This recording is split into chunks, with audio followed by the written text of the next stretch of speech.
المرة الثالثة يجتمع سفراء الدول الإسكندنافية بالجزائر في منتدى تحولات الطاقة، والذي عرضت فيه هذه الدول ممثلة في مملكة النرويج والسويد ودولة فنلندا ومملكة الدنمارك رؤية دقيقة للتحول الطاقوي يمكن تقاسمها مع الجزائر، خصوصا من أجل الذهاب إلى طاقة نظيفة تحترم الطبيعة ولها قدرة كبيرة على توليد الطاقة النظيفة التي نستعملها في المطبخ والتدفئة وتحريك السيارات والطائرات.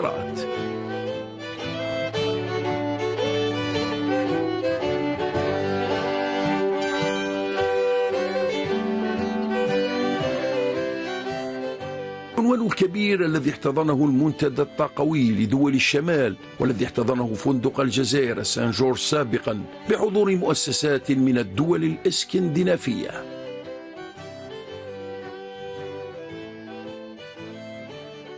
Nous avons eu le grand honneur et le plaisir de recevoir donc aujourd'hui pour une discussion de fond sur les problématiques dont nous sommes confrontés tous, justement comment faire une transition responsable vers des énergies plus vertes, des énergies renouvelables, tout en sachant que nous devons prendre le temps de développer les choses d'une manière qui est aussi commerciale et économiquement sustainable et durable. Donc nous avons eu des grandes entreprises nordiques, norvégiennes, suédois, finlandais et danois qui ont parlé de leur expérience, de ce qu'ils ont pu faire ailleurs dans le monde. Certains sont déjà là, implantés depuis longtemps, et d'autres sont vraiment intéressés pour venir travailler en des partenariats gagnant-gagnant avec les entreprises et les acteurs et les représentations et institutions algériennes. Et je pense qu'honnêtement, cette troisième édition de Nordic Sustainability Forum est devenue un lieu de rencontre important. Et j'espère que c'est quelque chose qu'on va pouvoir continuer et que nous allons avoir des résultats concrets qui apportent quelque chose surtout au peuple algérien, à l'économie algérienne. Mais c'est maintenant aux entreprises aussi de voir où ils peuvent trouver leurs collaborateurs et les partenaires. Content d'être ici aujourd'hui pour la troisième édition de Nordic Sustainability Forum ici à Alger. C'est vraiment une bonne occasion pour mettre ensemble tous les acteurs algériens et les pays nordiques avec notre expérience de transition énergétique pendant les dernières 45 années, on peut dire. On a aussi aujourd'hui des sociétés algériennes, des sociétés nordiques.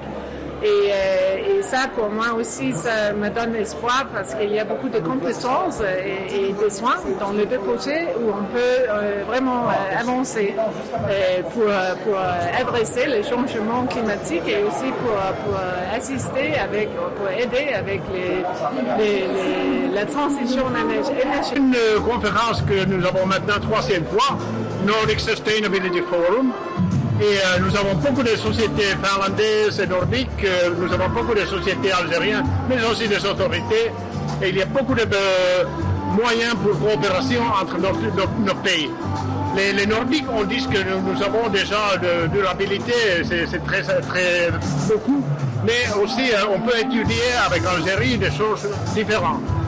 Alors, c'est une bonne occasion à continuer notre dialogue.